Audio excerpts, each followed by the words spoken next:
Greg McElroy of ABC and ESPN joining us now. It's going to be calling this game with Clemson SMU ACC championship game. Greg, just to start out, Clemson after coming off the loss to South Carolina they had, is this team, do they have the players to turn this around and actually even win this game on Saturday? Oh, no doubt. Absolutely, they do. I mean, I'm pretty impressed. Like we've called their games. I don't think they have an overwhelmingly impressive resume. You know what I mean? If you look at Clemson's resume, it's pretty underwhelming. Between the Georgia game, the Louisville game, even last week, there were aspects of last week's game where it's like you just want a little bit more. I mean, if they just finish in the backfield a couple times, maybe it's a different outcome. But I think when they play well, like they can beat anybody.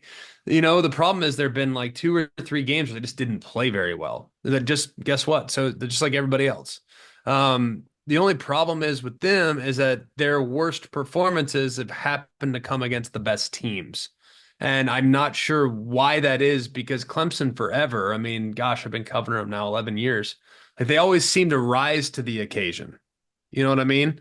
And that, for whatever reason, this year just hasn't been the case. So they absolutely can win this game. They're more battle tested than SMU. They have played against a lot of good teams for a lot of years. And don't think that this will be a step up in class for SMU from a physicality standpoint. And that won't be the case for Clemson, which does give them a little bit of an edge, I think, heading into the matchup. And what's the biggest factor for them? You think it's, Cade Klubnik in the air, on the ground, Phil Maffa establishing the run, the defense. What do you think if they can get this area going and they have, an easier way to victory? I'd love it if they could run a little better. I think ultimately you're probably going to have to win the game with Cade Klubnik, but Maffa the last couple of weeks just hasn't looked the same.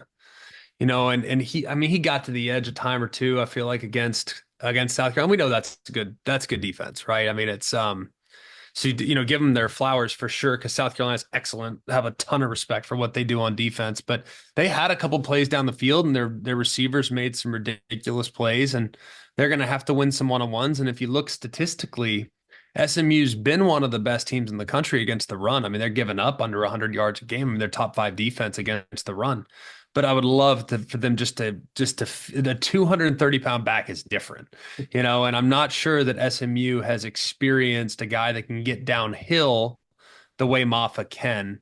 I do think Cade Klubnik's legs can help there too. I mean, we've seen him hit the quarterback draw how many times? I mean, the game winner against Pitt, a handful of times last week, couple touchdowns last week. So his legs can be super impactful as well. But I still think Maffa's still kind of the bell cow. And if you can get him going a little bit, that would force SMU's hand, which would open up for some big plays on the outside. All right, for Clemson fans, I mean, SMU, brand new to the conference. I don't think these teams have ever played. What should Clemson fans know about this Mustangs team? Well, I think the biggest thing for Clemson, I think everybody knows that they can score, and that's been established for years. Um, Gosh, I mean, there were times when they had to win games 60-59. I mean, they were really comfortable doing that. And Garrett Riley, ironically, used to work for Sonny Dykes, who's the head coach at TCU, who used to be the head coach at SMU. So, like, you know what you hired with Garrett Riley. That's what SMU's been for a long time offensively. They can score. The one thing SMU couldn't do was play defense. They were terrible on defense for like a decade. That's really not the case this year. Scott Simons, their defense coordinator, has done a really good job. They went out and they brought in a handful of transfers, a couple from Miami. They are really good along the defensive line. I think they're pretty physical at the second level. They have length in the secondary. So this is a much better defense than people realized. I don't think they're as good or as talented as the South Carolina defense that Clemson played last week.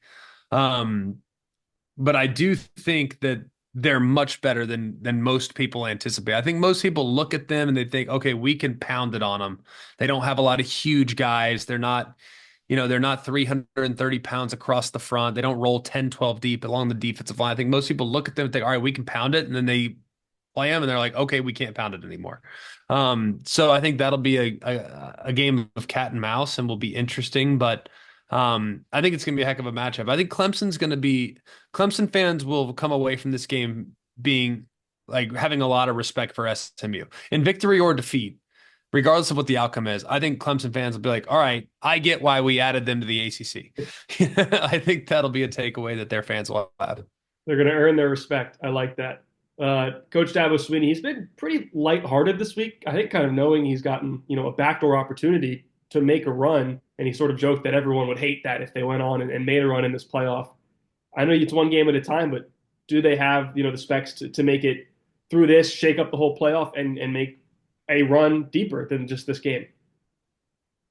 It's so hard to say. I think the playoffs are going to become very matchup centric, which is a little strange. Um, I think back to last year, like the best team I thought in the country last year was Texas. Uh, but they were just a really bad matchup for Washington. And Washington took care of business in the playoff and they did what they did. And guess what? Like Washington's really good, but you know who's a bad matchup for them? Michigan. Like it just I think it's going to become more and more matchup based. In my honest opinion, I don't think this would be the year where I would anticipate Clemson making a run. I think it'd be next year. I think they're a year away. They still I think they're a little bit thin on the edges of the defensive line. Um, I think they've had to battle some injuries. If they could be at 100% healthy, and I could know they're going to be at 100% healthy for 4 games, I'd feel a little better about that. But they've been banged up at times this year, and it's hard for me to anticipate whether it's along the offensive line or Peter Woods being out or Wade Woodaz being out or Stellato being out or Brown being out. It's like who's up this week, So if I could be guaranteed they'd be healthy, I think I'd feel a little better about it. But they are a little bit more thin than some of the other teams in the college football playoff right now. I think it's a fair assessment with all the injuries and all the sort of different lineups they've put out there. For this particular matchup, whose strength or weaknesses kind of lends the game in their favor. I do think Clemson's experience in this game will be really beneficial. I mean, it won't be too big for them. I think the fact that they've seen Georgia this year, I think the fact that they've played against South Carolina, like they know what this game will require from a physicality standpoint. I think that'll be helpful. I also think Cade Klubnik's played really good football this year. I think he's done a great job throwing the ball down the field, which has been a huge step up for him. I also think too. I think this game has a chance to be a little bit lower scoring because I think both defenses are pretty good.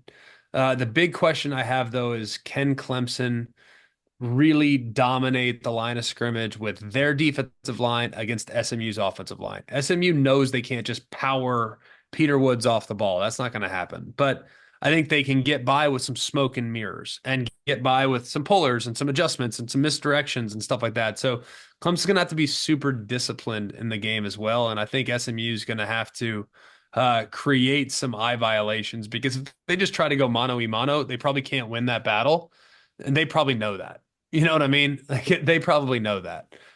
So they're going to have to get by with some deception and some misdirection, and they're very comfortable doing that. And they've done it in the past. And I think it's going to require Clemson playing at a really high level. But I also, at the same time, think that if SMU brings their A game and Clemson brings their A game, I think Clemson can win the game.